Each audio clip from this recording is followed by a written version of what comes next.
Dear students, welcome to the lecturer group. आज हम 2.15 को सॉल्व करने जा रहे हैं। इसके क्वेश्चन आप देख सकते हैं। अब हम चलते हैं इनके सॉल्यूशन की तरफ। जी, तो क्वेश्चन नंबर 1 का पार्ट अगर हम 1 करें तो उसमें देखें जी, लाज ऑफ एक्सपोनेंट को हमने यूज़ करना है। 2 की पावर 4 है और इसी तरह 5 की पावर भी 4 है। बेसिस सेम नहीं है लेकिन पावर सेम है। जब पावर सेम हो तो हम उनको होल पावर में लिख सकते हैं। यहाँ पे हम इसको होल पावर बना के 2 मल्टीप्लाई बाय 5 एक ब्रैकेट में लिख देंगे और दोनों की पावर, क्योंकि यहाँ पे देख सकते हैं आप 4 है तो हमने उसको होल पावर बना दिया। अब 5 और 2 आपस में मल्टीप्लाई हो रहे हैं तो मल्टीप्लाई सेम टाइप के नंबर हैं, तो 2 के साथ x या y नहीं है। इसी तरह 5 जो है वो 2 से मल्टीप्लाई हुआ तो 10 आ गया और उसकी पावर 4 बन गई। तो ये लाज ऑफ एक्सपोनेंट के तहत हमने इसको सॉल्व किया है। इसी तरह अगर हम नेक्स्ट पार्ट पे जाएंगे तो उसमें देखते हैं उसमें क्या है जी। इसमें लाज ऑफ एक्सपोनेंट के मुताबिक हमें अगर दो नंबर बिल्कुल सेम है और आपस में मल्टीप्लाई हो रहे हैं, जैसे अगर 2 मल्टीप्लाई बाय 2 लिखा हो तो हम लिख सकते हैं उसको 2 की पावर 2। इसी तरह 3 मल्टीप्लाई बाय 3 मल्टीप्लाई बाय 3 लिखा हो तो हम उसको लिख सकते हैं 3 की पावर 3। इसी तरह ये हमारे पास एक पूरी ब्रैकेट है, नंबर तो सेम है इसके अंदर और इस ब्रैकेट के अंदर, तो हम इस दोनों बिल्कुल सेम है तो हमने उसके ऊपर होल स्क्वायर लगा दिया जी। तो ये याद रखना है आपने कि इस तरह से हम लाज ऑफ एक्सपोनेंट को यूज़ करके इस पार्ट को भी सॉल्व कर सकते हैं। अब हम चलते हैं जी नेक्स्ट पार्ट की तरफ। ये ज़रा क्लियर कर दूं जी। तो पार्ट नंबर 3 में देखते हैं ये कौन सा लॉ यूज़ हो रहा है, पावर ऑफ पावर। यानी अगर किसी पावर की भी पावर हो तो हम उसको क्या करते हैं, उन दोनों पावर्स को आपस में मल्टीप्लाई कर देते हैं। 4 की पावर 3 है तो 4 ब्रैकेट के अंदर है, 3 बाहर है। वैसे भी हमें पता है ब्रैकेट जो है मल्टीप्लिकेशन के लिए यूज़ होती है, तो हम 4 और 3 को मल्टीप्लाई कर देंगे तो यहाँ पे हमारे पास आंसर आ जाएगा 2 की पावर 4 मल्टीप्लाई बाय 3 जब होगी तो 4 3 ज़ा 12, तो 2 की पावर 12 आंसर आ गया। अब अगर हम नेक्स्ट पार्ट पे चलें तो वो है जी बेसिस। अगेन वही फर्स्ट वाला लॉ है, बेसिस डिफरेंट है लेकिन पावर सेम है। जब बेसिस डिफरेंट हों और पावर सेम हो तो हम होल पावर में उन्हें लिख देते हैं। क्योंकि 6 है दोनों की पावर तो हमने a मल्टीप्लाई बाय b लिख के होल पावर 6 लगा दिया। अब हम जो है वो नेक्स्ट पार्ट 5 की तरफ चलते हैं। इसमें 9 की पावर 8 है और नीचे 9 की पावर 3 है और दोनों क्या हैं, एक दूसरे के साथ डिवाइड हो रहे हैं। तो हमें पता है कि अगर दो नंबर जिनकी बेसिस सेम है लेकिन पावर डिफरेंट हैं और वो डिवाइड हो रहे हैं तो उनकी पावर आपस में माइनस हो जाती हैं। ठीक है, ये लॉ आपने याद रखना है। चूँकि दोनों की बेसिस सेम है तो हमने पावर्स को आपस में क्या कर दिए जी, माइनस कर दिए। तो 8 में से माइनस किया 3। वैसे भी जो नीचे वाला है वो ऊपर भेज दें तो उसका पावर जो है वो अगर प्लस की हो तो माइनस की हो जाती है और माइनस की हो तो प्लस की हो जाती है। ये भी आप फार्मूला यूज़ कर सकते हैं। अब हम जो नेक्स्ट पार्ट की तरफ जाते हैं, इसको एक बार मैं ज़रा क्लियर कर लूँ जी। तो नेक्स्ट पार्ट में देखें जी, T4 है और T3 है। आई थिंक ये मुझसे कुछ गलती हो गई है, यहाँ पे सॉल्यूशन में भी इसी वजह से गलत आ रहा है। यहाँ पे अगर हमारे पास दोनों में टी जो है वो स्मॉल लिख लूँ, क्योंकि आई थिंक क्वेश्चन में स्मॉल ही है, मैं यहाँ पे लिख देता हूँ। यहाँ पे भी टी की पावर इस तरह से, तो इसका सॉल्यूशन फिर ये होना था, ये यहाँ पे गलत है जी। टी की 4 मल्टीप्लाई बाय टी की 3। अब चूंकि दोनों की बेसिस सेम है और मल्टीप्लाई हो रहे हैं तो पावर क्या हो जाएंगी, ऐड। जैसे बेसिस सेम हो और डिवाइड हो रहे हो तो पावर माइनस हो जाती है, वैसे ही बेसिस सेम हो और पावर जो है वो बेसिस सेम हो और मल्टीप्लाई हो रही हो तो पावर ऐड हो जाती हैं। तो यहाँ पे हम लिखेंगे टी की पावर 4 प्लस 3। इस तरह से हम टी की पावर लिखेंगे और ये बन जाएगा टी की पावर 7। तो इस तरह से ये सॉल्व हो जाएगा। अब मैं इसको क्लियर कर लेता हूँ और फिर हम नेक्स्ट क्वेश्चन की तरफ चलते हैं जी। इस क्वेश्चन में दो जो हैं वो लाज सेम टाइम पे लग रहे हैं। एक ये है कि डिवीज़न भी हो रही है, बेसिस तीनों की सेम है, और मल्टीप्लिकेशन भी हो रही है। तो अगर बेसिस सेम हो और मल्टीप्लाई हो रही हों तो हम उनकी पावर को ऐड कर देते हैं। तो हमने नीचे दोनों मल्टीप्लाई हो रहे हैं, बेसिस सेम है तो उनकी पावर को ऐड किया, 4 + 7 11 के इक्वल आ गया। अब जो है अगेन बेसिस सेम है लेकिन डिवाइड हो रही हैं तो हमने उनकी पावर को माइनस कर दिया। तो ये लॉज ऑफ एक्सपोनेंट के तहत ये वाला क्वेश्चन भी हमारा जो है वो सॉल्व हो गया है। अब हम नेक्स्ट पार्ट पे चलते हैं जी। तो इस पार्ट के अंदर अगर देखा जाए तो 2 और 2 दोनों की बेसिस सेम है और आपस में डिवाइड हो रहे हैं और पावर भी सेम है। तो दोनों डिवाइड हो रहे हैं तो हम इनकी पावर जो है वो ये तो कम्प्लीटली कट ही जाएंगे क्योंकि बेसिस भी सेम है और पावर भी सेम है। तो 2 और 2 कट गए तो 1 आंसर आ गया। इसी तरह जो a है उसकी पावर 5 है और नीचे जो डिवाइड हो रहा है a उसकी पावर 2 है। तो चूँकि ये दोनों नंबर डिवाइड हो रहे हैं, इनको मैंने यहाँ पे काट दिया, तो इनकी पावर बेसिस सेम होने की वजह से पावर जो है वो माइनस हो जाएंगी और माइनस हुई तो a की पावर 3 आंसर आ गया। अब हम जी इसको मैं ज़रा क्लियर कर लूँ फिर हम चलते हैं जी नेक्स्ट क्वेश्चन पे। इसमें अगर हम देखें नेक्स्ट क्वेश्चन को तो बेसिस सेम है और मल्टीप्लिकेशन हो रही है तो पावरें ऐड हो जाएंगी। तो यहाँ पे हमने पावर्स को ऐड किया और आंसर लिख दिया। अब हम नेक्स्ट पार्ट पे चलते हैं। ये एक और लॉ है एक्सपोनेंट्स का। इस लॉ के तहत हमें पता है जी कि अगर किसी भी चीज़ की पावर ज़ीरो है, किसी ब्रैकेट की पावर भी ज़ीरो है, ब्रैकेट के अंदर अगर 10 वैल्यूज़ भी लिखी हुई हैं तो और उसकी पावर ज़ीरो है तो हम उसको 1 के इक्वल लिख देते हैं। कोई भी चीज़ जिसकी पावर ज़ीरो है वो 1 के इक्वल होती है, ठीक है।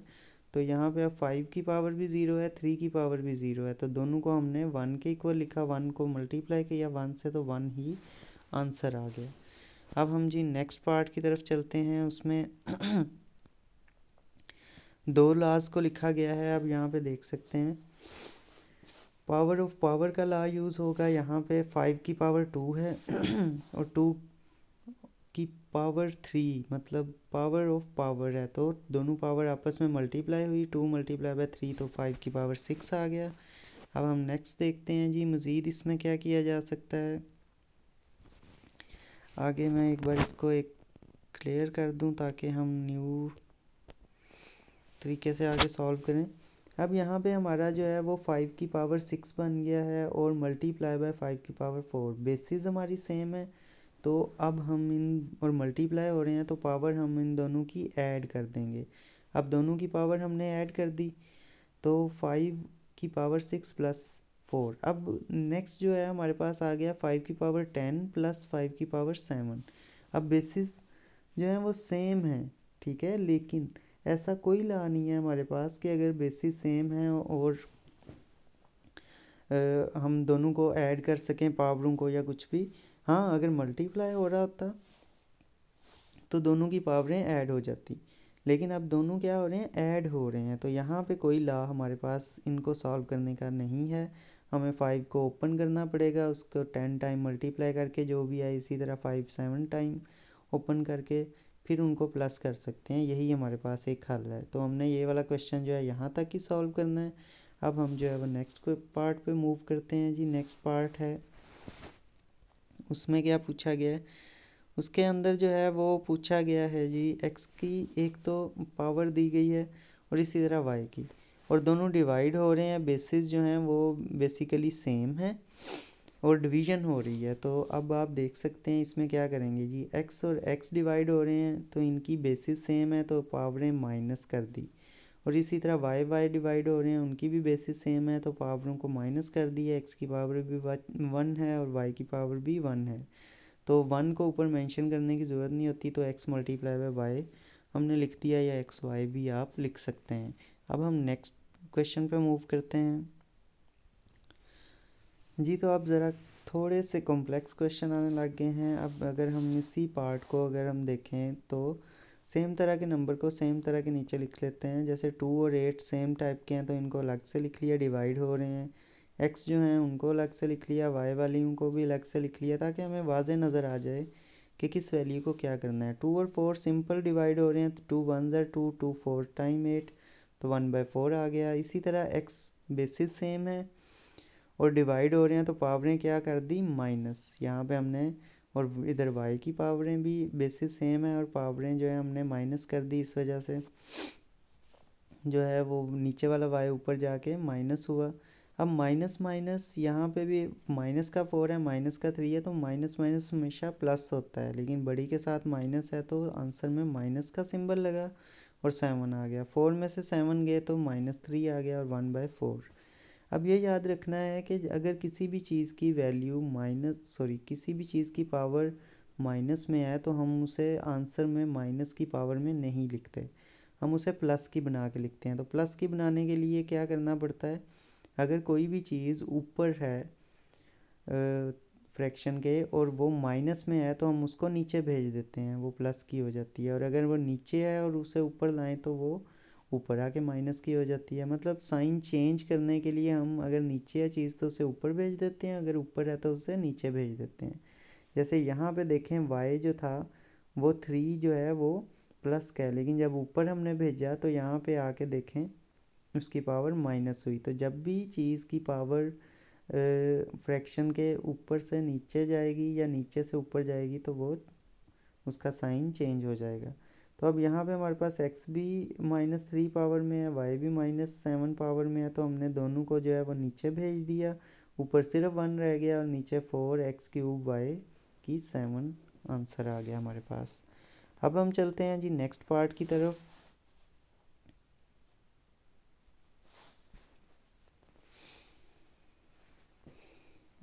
जी तो नेक्स्ट पार्ट हमारा आई थिंक बहुत ही शॉर्ट सा क्वेश्चन है। यहाँ पे देखें x की -4 है और y की -8 है। अभी हमने पढ़ा कि अगर पावरें माइनस में हो तो हम उनको बस इंटरचेंज कर देते हैं, अगर ऊपर है तो उसे नीचे भेज देंगे, नीचे है तो ऊपर भेज देंगे। तो यहाँ पे x की -4 ऊपर है तो उसे नीचे भेज दिया, नीचे आके वो +4 होगी, और इसी तरह y की -8 नीचे है उसे ऊपर भेजा तो वो प्लस की हो गई। अब हम जो है नेक्स्ट पार्ट की तरफ चलते हैं जी। ये वाला क्वेश्चन है 4x की 7 और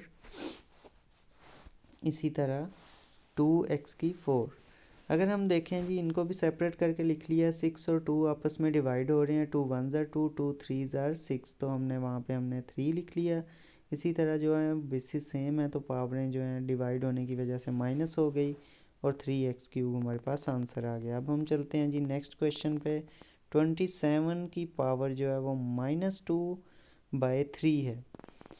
अब इस शक्ल में अगर हमें दिया जाए 27 की पावर -2/3, तो इसमें हमें क्या करना पड़ता है जी। यहाँ पे हम यूँ करेंगे कि 27 जो है उसकी पावर को -2/3 ही लिखा रहने देंगे।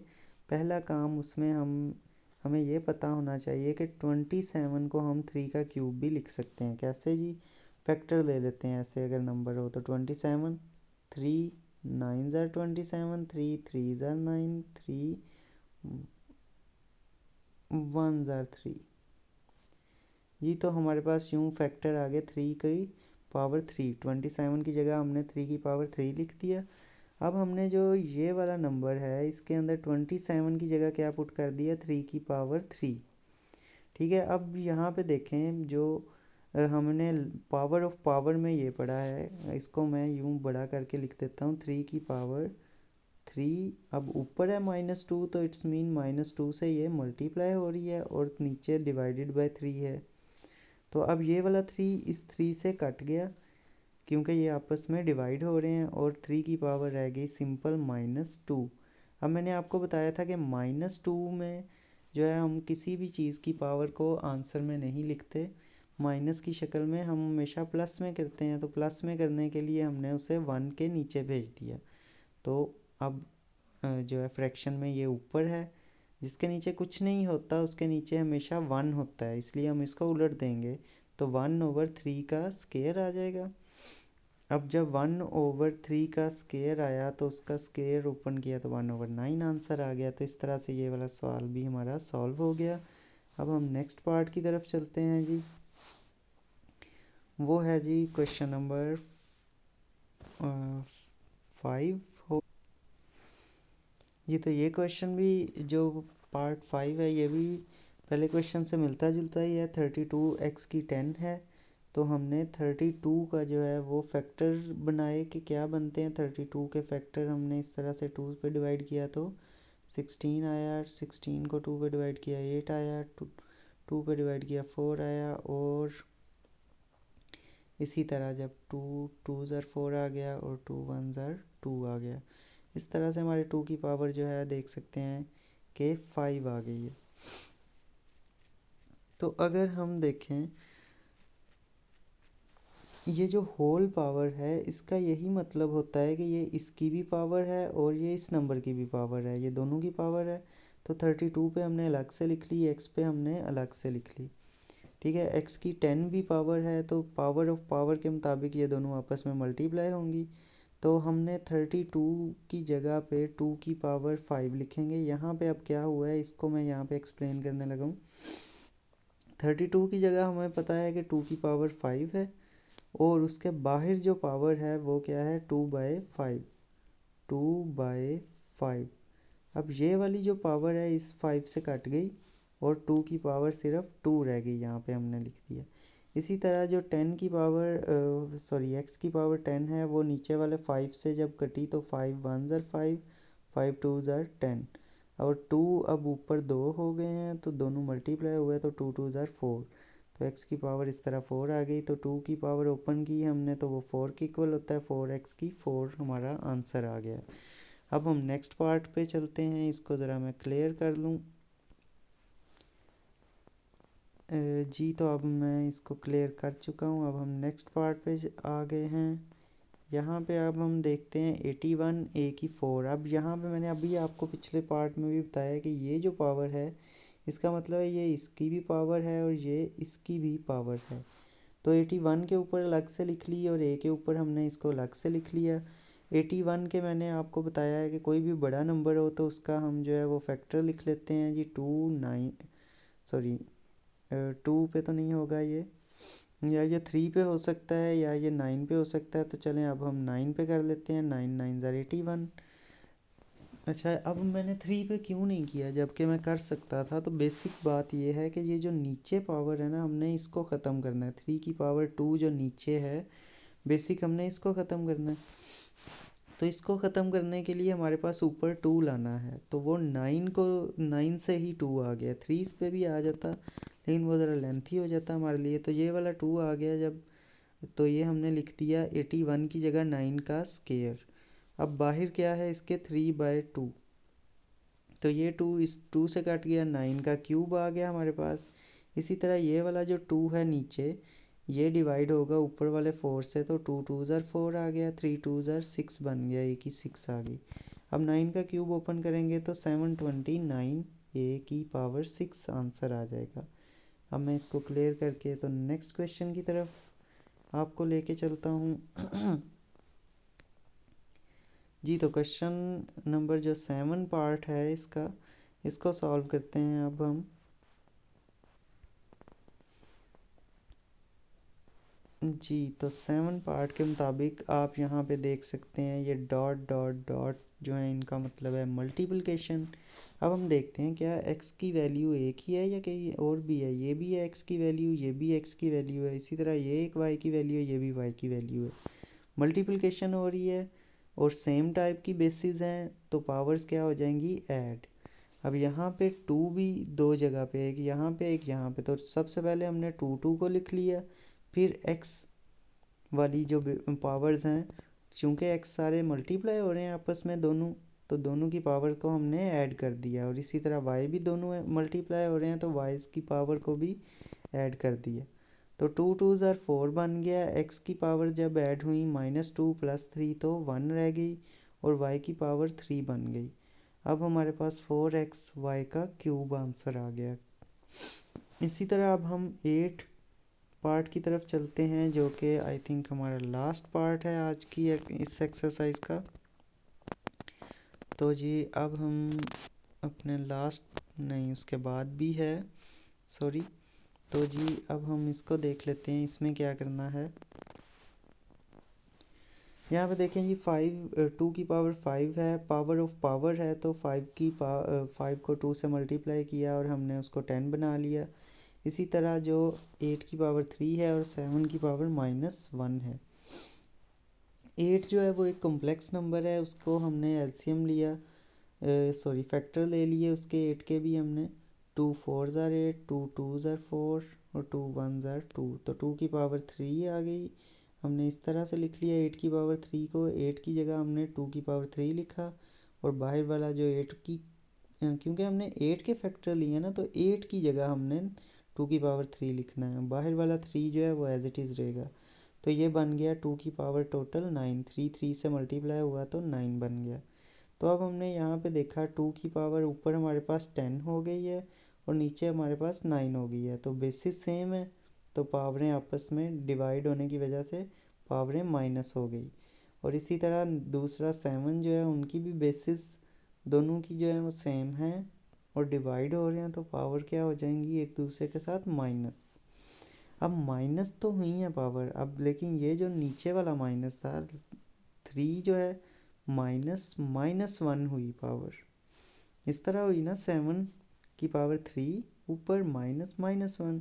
अब ये जब दोनों माइनस माइनस आपस में मल्टीप्लाई हुए तो ये क्या बन गया 7 की पावर 3 + 1, यानी कि ये जो मैंने यहाँ पे लिखा है 7 की पावर 3 + 1, इससे आपने कंफ्यूज इस वजह से नहीं होना।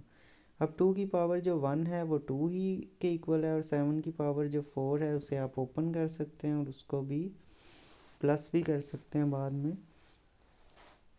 इन दोनों नंबर्स को जो है वो आप मल्टीप्लाई कर देंगे, लास्ट पे 7 की पावर जो भी आएगी, लेट से कोई भी नंबर आए उसे 2 से मल्टीप्लाई करवा दें। अब मैं इसको क्लियर करता हूँ और नेक्स्ट पार्ट पे हम जो है वो मूव करते हैं, जो कि है हमारा पार्ट नंबर 9। ये पार्ट भी बहुत इजी है, अगर हम इसको देखें तो इसमें हमने क्या करना है सेम बेसिस वाले नंबर को एक दूसरे के साथ ऊपर नीचे लिख लिया। अब 3 की बेसिस सेम है, डिवाइड हो रहे हैं, तो पावर्स माइनस हो गई, ए की भी डिवीजन की वजह से पावर माइनस हो गई, बी की भी डिवीजन की वजह से पावर माइनस हो गई। तो इस तरह से हमारे पास ये आंसर आ गया। आई होप सो आपको समझ लगी होगी।